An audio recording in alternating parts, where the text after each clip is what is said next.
வேந்தரின் கண்ணுறங்கும் வேளை இரவு செய்திகளுக்காக அஞ்சலி. முதலில் தலைப்புச் செய்திகள். மக்களவைக்கான முதல் கட்ட தேர்தல். 18 மாநிலங்களில் நாளை வாக்குப்பதிவு.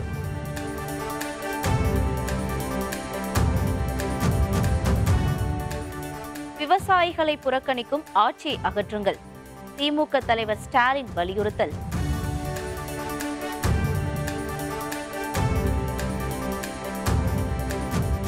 எதிர்க்கட்சி தொகுதிகள் புறக்கணிப்பு. டாக்டர் பாரிவேந்தர் குற்றச்சாட்டு.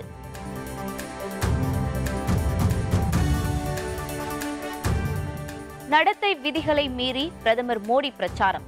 தேர்தல் ஆணையத்தில் மார்க்சிஸ்ட் புகார்.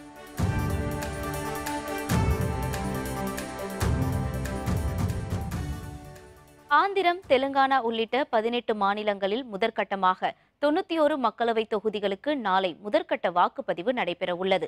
மக்களவையில் உள்ள 543 தொகுதிகளுக்கு நாளை தொடங்கி மே மாதம் 19ஆம் தேதி வரை 7 கட்டங்களாக தேர்தல் நடைபெற உள்ளது.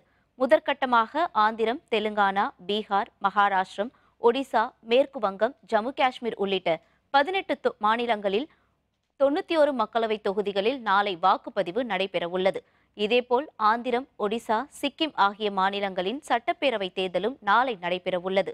ஆந்திர பிரதேசத்தில் 25 மக்களவை தொகுதிக்கும் 175 சட்டப்பேரவை தொகுதிகளுக்கும் தேர்தல் நடைபெறுகிறது. இதற்கான வாக்குப்பதிவு நாளை காலை 7 மணி முதல் தொடங்குகிறது. இதற்காக மாநிலம் முழுவதும் உள்ள 13 மாவட்டங்களில் 45,920 வாக்குச்சாவடி மையங்கள் அமைக்கப்பட்டுள்ளன. முதற்கட்ட தேர்தல் நடைபெறவுள்ள மாநிலங்களில் பாதுகாப்பு ஏற்பாடுகள் அதிகரிக்கப்பட்டுள்ளது. நக்சல் அச்சுறுத்தும் உள்ள வாக்குச்சாவடிகளில் துணை ராணுவ படையினர் கூடுதலாக நிறுத்தப்பட்டுள்ளனர். இந்திய பிரதமரை உருவாக்கியது மட்டுமின்றி பன்முகத்தன்மை கொண்டவர் கருணாநிதி என திமுக தலைவர் மு.க.ஸ்டாலின் புகழாரம் தெரிவித்துள்ளார். தருமபுரி மக்களவை தொகுதி மற்றும் அரூர் சட்டப்பேரவை தொகுதி திமுக வேட்பாளர்களை ஆதரித்து அவர் தேர்தல் பிரச்சாரம் மேற்கொண்டார். அப்போது பேசிய அவர், பிரதமர் நரேந்திர மோடி ஒரு சர்வாதிகாரி என்றும் நாட்டு மக்கள் மீதும் விவசாயிகள் மீதும் அக்கறை கொள்ளாமல் மத்திய மாநில அரசுகள் செயல்பட்டு வருவதாகவும் தெரிவித்தார். மக்கள் விரோத அரசுகளை அகற்ற வாக்காளர்கள் உறுதியுடன் செயல்பட வேண்டும் என்றும் ஸ்டாலின் குறிப்பிட்டார். நாடாளுமன்ற தேர்தல் ஏன் நடக்க போகுதுன்னா, மத்தியில மோடியினுடைய ஆட்சி அந்த பீரியடு முடிஞ்சு போச்சு. மோடிக்கு பதவி இந்த பீரியட முடிஞ்சு போச்சு. ஏன்னா மோடி சர்வாதிகாரி, ஒரு நிமிஷம் கூட ஆட்சியில் இருக்கக்கூடாது அப்படின்னு மக்கள் முடிவு பண்ணிட்டாங்க. ஆக 2 பேரையும் வெற்றி பெற வச்சீங்கன்னா மத்தியில மோடி ஆட்சியும் அவுட்டு, மாநிலத்தில் எடப்பாடி ஆட்சியும் அவுட்டு. தமிழகத்தில் ஆளுங்கட்சி தொகுதிகள் மட்டுமே வளர்ச்சி பெற்று வருவதாக பெரம்பலூர் மக்களவை தொகுதி வேட்பாளரும் இந்திய ஜனநாயக கட்சியின் நிறுவனர் தலைவருமான டாக்டர் பாரிவேந்தர் குற்றம் சாட்டியுள்ளார். மதச்சார்பற்ற முற்போக்கு கூட்டணி சார்பில் பெரம்பலூர் மக்களவை தொகுதியில் போட்டியிடும் இந்திய ஜனநாயக கட்சியின் நிறுவனர் தலைவர் டாக்டர் பாரிவேந்தர் தீவிர பிரச்சாரத்தில் ஈடுபட்டு வருகிறார். முசிறி மேற்கு மற்றும் கிழக்கு தாப்பேட்டை ஆகிய ஒன்றியங்களுக்குட்பட்ட வெள்ளாளப்பட்டி, மங்கலம், துளையானத்தம், ஜம்முநாதபுரம், குங்குமபுரம், புதுமங்கலம், மேலக்கொட்டம், திருத்தலையூர், புதுப்பட்டி, சந்தனப்பட்டி உள்ளிட்ட பல பகுதிகளில் அவர் வாக்கு சேகரித்தார். செல்லும் இடமெல்லாம் டாக்டர் பாரிவேந்தருக்கு தொண்டர்களும் பொதுமக்களும் உற்சாக வரவேற்பு அளித்தனர்.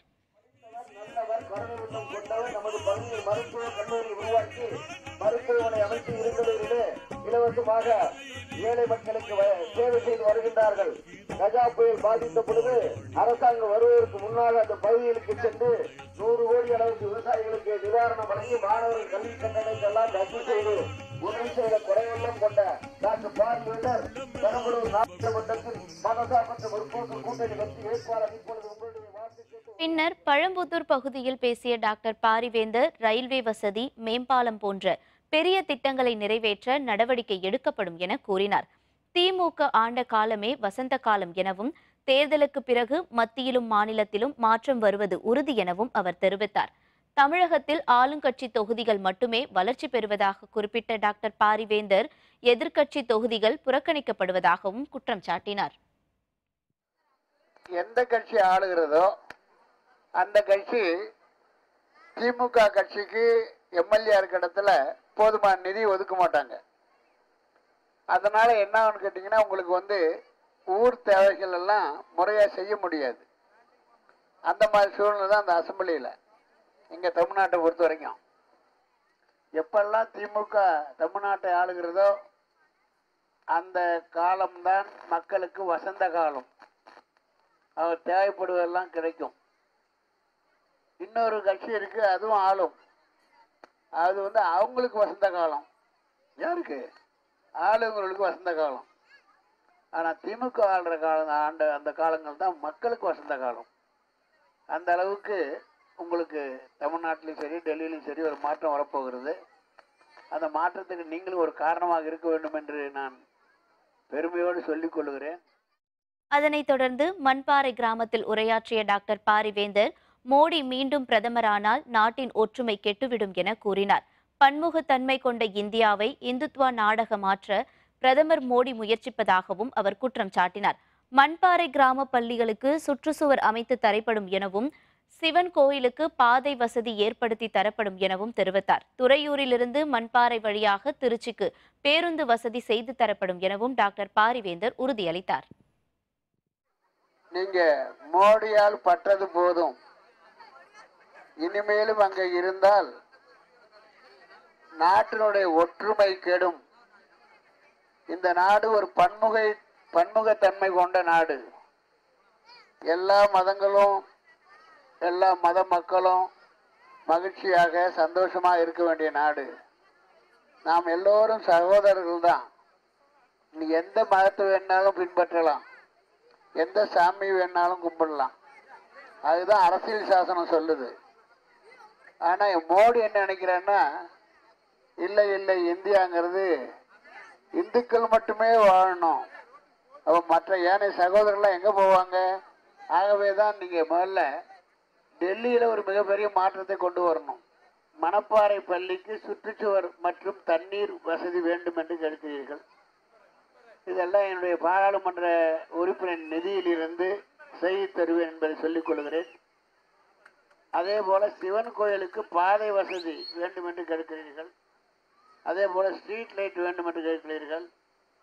பஸ் வசதி துறையூர் டு திருச்சி பேருந்துகள் இங்கு நின்று செல்ல வேண்டும். இதெல்லாம் சின்ன சின்ன பிரச்சனைகள், இதெல்லாம் செஞ்சு தரலாம். வருமான வரி சோதனை தொடர்பாக வேலூர் தொகுதி திமுக வேட்பாளர் கதிர் ஆனந்த் உட்பட 3 பேர் மீது வழக்கு பதிவு செய்யப்பட்டுள்ளது. வேலூர் மாவட்டம் காட்பாடியில் திமுக பொருளாளர் துரைமுருகனுக்கு சொந்தமான இடங்களில் வருமான வரித்துறையினர் கடந்த வாரம் சோதனை மேற்கொண்டனர். அதில் கணக்கில் வராத 12 கோடி ரூபாய்க்கு மேல் பணம் பறிமுதல் செய்யப்பட்டது.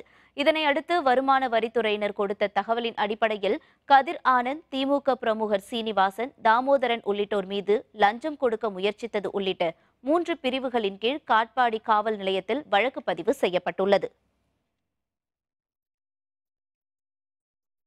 வருமான வரி சோதனை தொடர்பான விவகாரத்தில் வழக்கை சட்டப்படி எதிர்கொள்ள தயாராக உள்ளதாக திமுக பொருளாளர் துரைமுருகன் தெரிவித்துள்ளார். வேலூரில் செய்தியாளர்களை சந்தித்த துரைமுருகன், தம்மை பயமுறுத்தினால் திமுகவை பயமுறுத்தி விடலாம் என சிலர் தப்பு கணக்கு போட்டுள்ளதாக தெரிவித்தார்.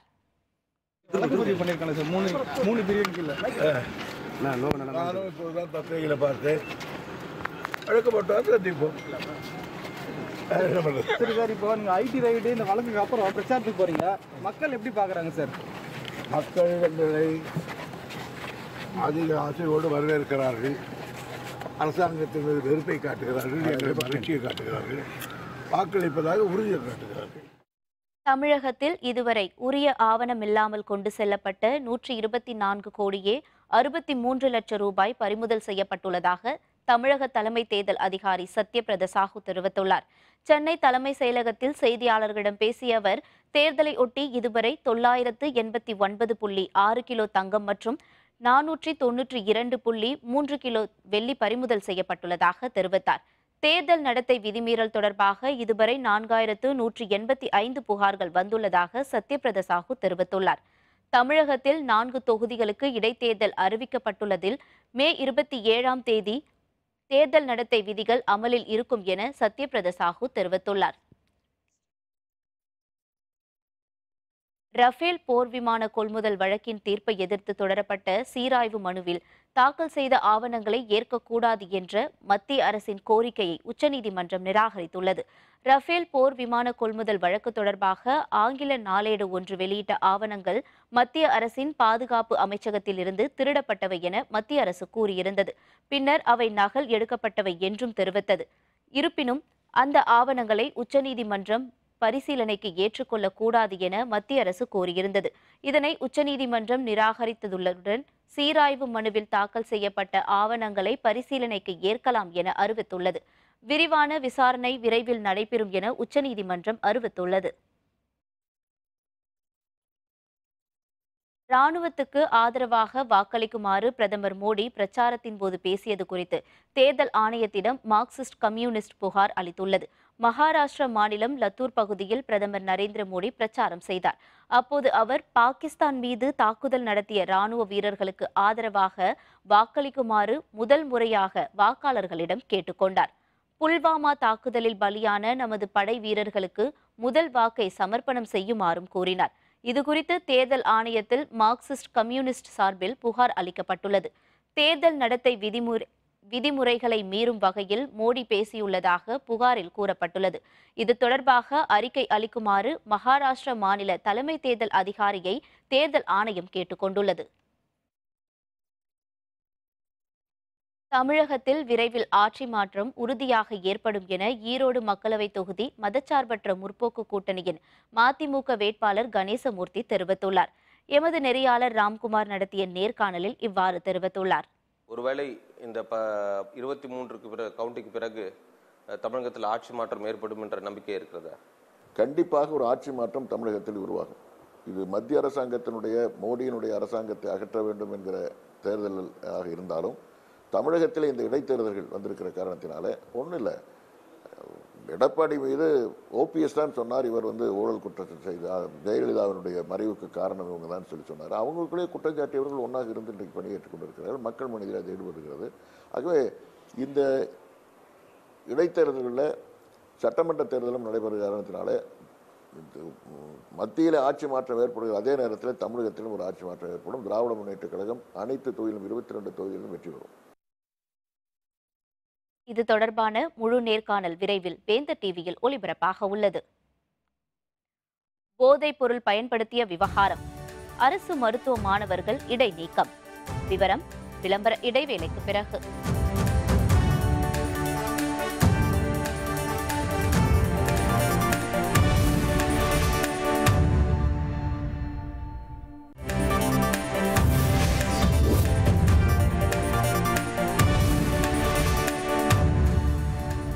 செய்திகள் தொடர்கின்றன. கள்ளக்குறிச்சி மக்களவை தொகுதியில் போட்டியிடும் திமுக வேட்பாளர் கௌதம சிகாமணியை ஆதரித்து இந்திய ஜனநாயக கட்சி தலைவர் ரவி பச்சமுத்து தீவிர வாக்கு சேகரிப்பில் ஈடுபட்டார். விழுப்புரம் மாவட்டம் கள்ளக்குறிச்சி அருகே உள்ள சாத்தனூர், ஒகையூர் உள்ளிட்ட 10க்கும் மேற்பட்ட கிராமங்களில் ரவி பச்சமுத்து வாக்கு சேகரித்தார். வேட்பாளர் கௌதம சிகாமணியை வெற்றி பெற செய்தால் மக்கள் தேவைகளை உடனுக்குடன் நிறைவேற்றி தருவார் எனவும் அவர் கூறியுள்ளார். உங்களுக்கெல்லாம் நீங்கள் கூப்பிட்ட குரலுக்கு ஓடி வந்து வேலை செய்ய காத்து கொண்டிருக்கிறார். அவர் உங்கள் மனம் கோணாமல் நடப்பார். உங்களுக்கு தேவையான அனைத்து விஷயங்களையும் புரிந்து கொண்டு எளிதிலேயே இங்க இருப்பதால் உங்கள் எம்எல்ஏ கூடவே இருக்காரு. அதனால நீங்க எது கம்யூனிகேட் பண்ணாலும் அவரோட பேசி எது சொல்லணும் என்று நினைத்தீர்களோ அதையெல்லாம் அவரிடம் சிறப்பாக சொல்லி எங்கே கொண்டு போக வேண்டுமோ என்று எடுத்து சென்று சிறப்பாக பணியை முடித்துக் கொடுப்பார். சேலம் மாவட்டம் வாழப்பாடியில் நடைபெற்ற திருமண விழாவில் பங்கேற்ற ஐஜேகே தலைவர் ரவி பச்சமுத்து திமுக மற்றும் அதன் கூட்டணி கட்சி வேட்பாளர்களை மாபெரும் வாக்கு வித்தியாசத்தில் வெற்றி பெற வைக்க வேண்டும் என கேட்டுக்கொண்டார். சேலம் மாவட்டம் ஆத்தூரில் உள்ள வாழப்பாடி பகுதியை சேர்ந்த சேகர் சிவசாமி தம்பதியின் மகன் நந்தாவுக்கும் திருச்சி மாவட்டம் வேலாயுதபுரம் பகுதியை சேர்ந்த திருநாவுக்கரசு ஜோதிமணி தம்பதியின் மகள் நந்தினி என்ற நாதவர்ஷினிக்கும் திருமணம் நடைபெற்றது. இவ்விழாவில் பங்கேற்ற ஐஜேகே தலைவர் ரவி பச்சமுத்து மணமக்களை வாழ்த்தினார். முன்னதாக விழாவுக்கு அவர் வந்து கட்சி நிர்வாகிகள் மற்றும் தொண்டர்கள் சார்பில் பட்டாசு வெடித்தும் தாரை தப்பட்டை முழங்கவும் உற்சாக வரவேற்பு அளிக்கப்பட்டது.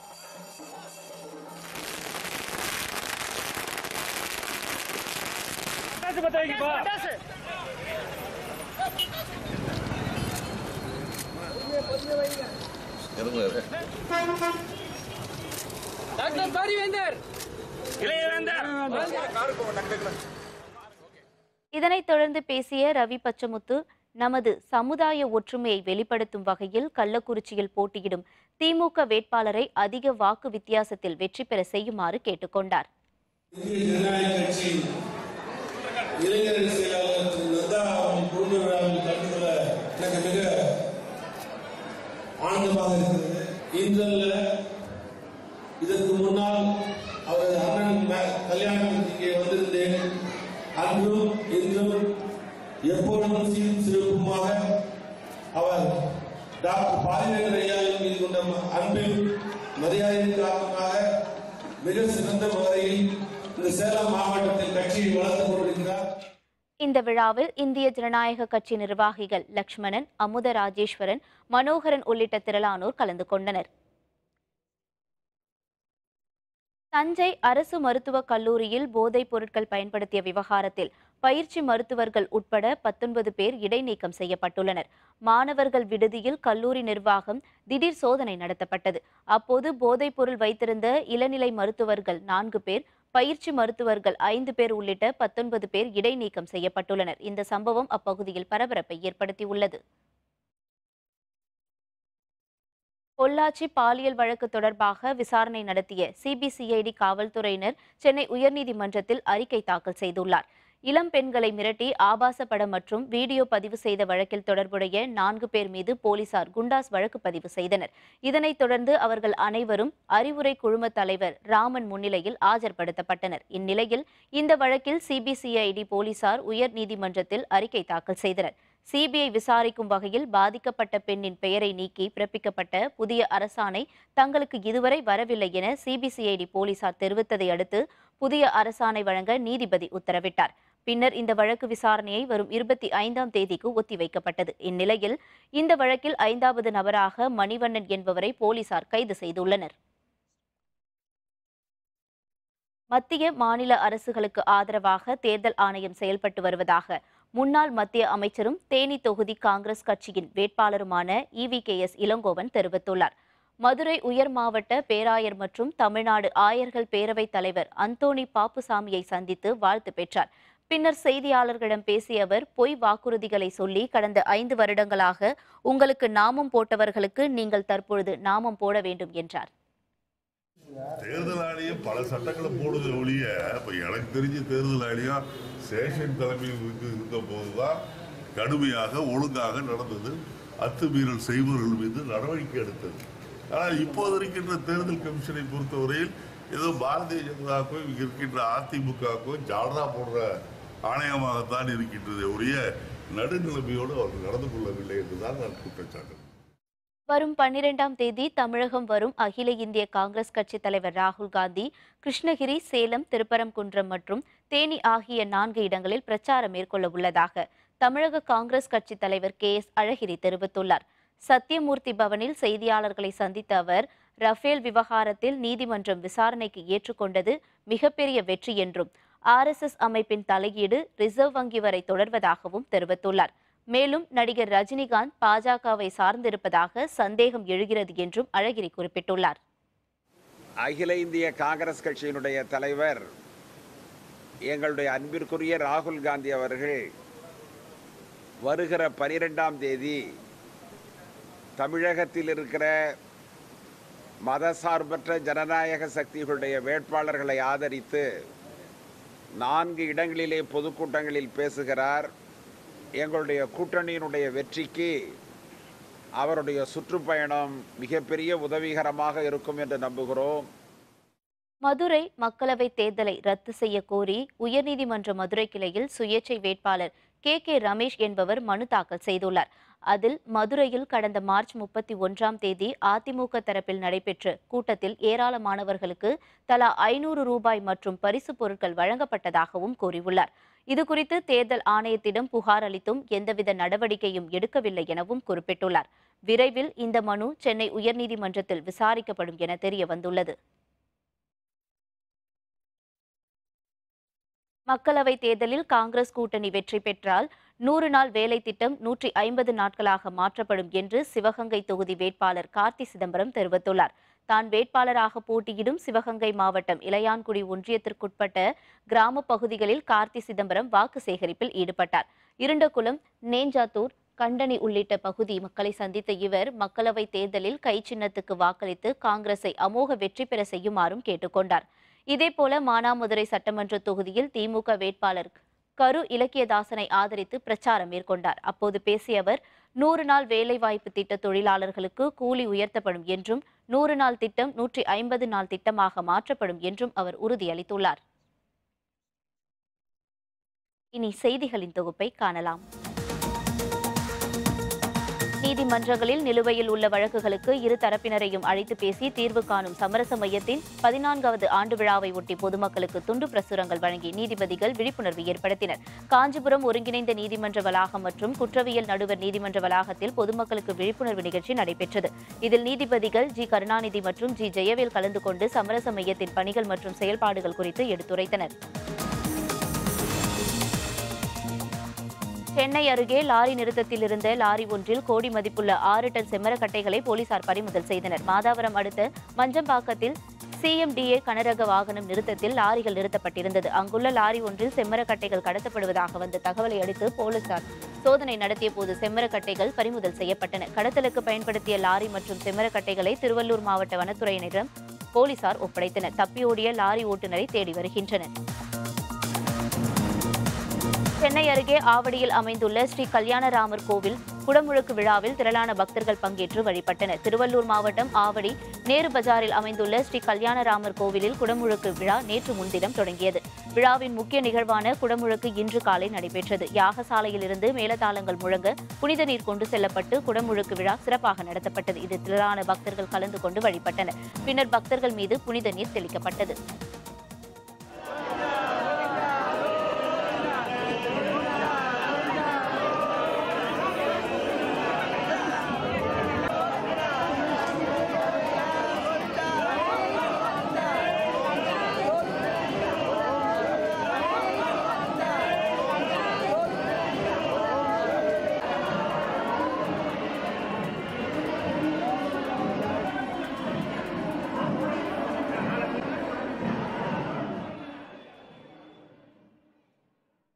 திருப்பூர் மாவட்டம் அவிநாசியில் உள்ள ஸ்ரீ அவிநாசி லிங்கேஸ்வரர் கோயிலில் சித்திரை தேர் திருவிழா வெகு விமர்சையுடன் நடைபெற்றது. இதில் திரளான பக்தர்கள் கலந்து கொண்டு சுவாமி தரிசனம் செய்தனர். ஸ்ரீ அவிநாசி லிங்கேஸ்வரர் கோயில் சுந்தரமூர்த்தி நாராயணனால் பாடல் பெற்ற தலமாகும். இத்திருக்கோவிலில் சித்திரை திருவிழாவை ஒட்டி கொடியேற்றம் நடைபெற்றது. முன்னதாக அவிநாசி லிங்கேஸ்வரர், கருணாம்பிகை அம்மன், திருமுருகன், உடனமர், வள்ளி தேவானை ஆகிய உற்சவர்கள் கொடி மண்டபத்துக்கு எழுந்தருளினர். இதனைத் தொடர்ந்து கொடிமரத்தில் ஏற்றப்பட்ட கொடிக்கு சிறப்பு பூஜைகள் நடத்தப்பட்டு தீபாராதனையும் காண்பிக்கப்பட்டது.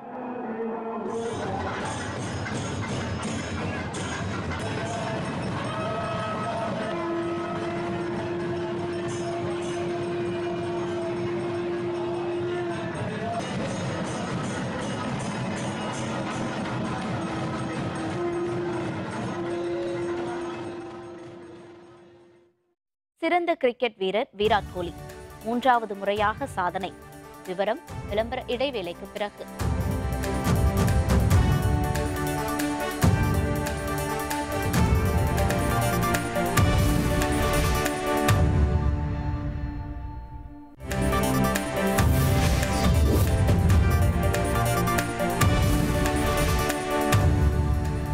செய்திகள் தொடர்கின்றன. விஸ்டன் இதழில் தொடர்ந்து 3வது ஆண்டாக உலகின் சிறந்த கிரிக்கெட் வீரர் பட்டியலில் விராட் கோலி இடம்பெற்று சாதனை படைத்துள்ளார். விஸ்டன் இதழ் ஆண்டுதோறும் உலகின் சிறந்த வீரர்கள் பட்டியலை வெளியிடுகிறது. கடந்த 2 ஆண்டுகளாக விராட் கோலி பெயர் இடம்பெற்றது. தற்பொழுது 3வது முறையாகவும் அவரது பெயர் விஸ்டன் இதழில் இடம்பெற்றுள்ளது. அவருடன் ஜோஸ் பட்லர், சாம் குர்ராரன் ஆகியோரது பெயரும் இடம்பெற்றுள்ளது. பெண்கள் கிரிக்கெட்டில் சிறப்பாக விளையாடி வரும் இந்திய வீராங்கனை ஸ்மிருதி மந்தனாவின் பெயரும் இடம்பெற்றுள்ளது. தமிழகத்தின் உள்பகுதிகளில் இயல்பை விட 4 டிகிரி செல்சியஸ் வரை வெப்பம் அதிகரிக்கும் என சென்னை வானிலை ஆய்வு மையம் தெரிவித்துள்ளது. கோடை காலம் நிலவும் சூழலில் தமிழகத்தில் பல்வேறு பகுதிகளில் ஒரு வாரமாக இயல்பை விட வெப்பம் அதிகரித்து காணப்படுகிறது. இந்நிலையில் வேலூர், திருவண்ணாமலை, கிருஷ்ணகிரி உள்ளிட்ட 12 மாவட்டங்களில் இயல்பை விட 2 முதல் 4 டிகிரி செல்சியஸ் வரை வெயில் அதிகரிக்கும் என வானிலை ஆய்வு மையம் தெரிவித்துள்ளது. வெப்பச்சலனம் காரணமாக தமிழகத்தில் ஓரிரு இடங்களில் இடியுடன் கூடிய லேசான மழைக்கு வாய்ப்புள்ளதாகவும் வானிலை ஆய்வு மையம் தெரிவித்துள்ளது. அதிகபட்சமாக திருநெல்வேலி மாவட்டம் ஆயக்குடி மற்றும் தென்காசியில் தலா 1 சென்டிமீட்டர் மழை பதிவாகியிருக்கிறது. மீண்டும் தலைப்புச் செய்திகள். மக்களவைக்கான முதற்கட்ட தேர்தல் 18 மாநிலங்களில் நாளை வாக்குப்பதிவு. விவசாயிகளை புறக்கணிக்கும் ஆட்சியை அகற்றுங்கள், திமுக தலைவர் ஸ்டாலின் வலியுறுத்தல். எதிர்க்கட்சி தொகுதிகள் புறக்கணிப்பு, டாக்டர் பாரிவேந்தர் குற்றச்சாட்டு.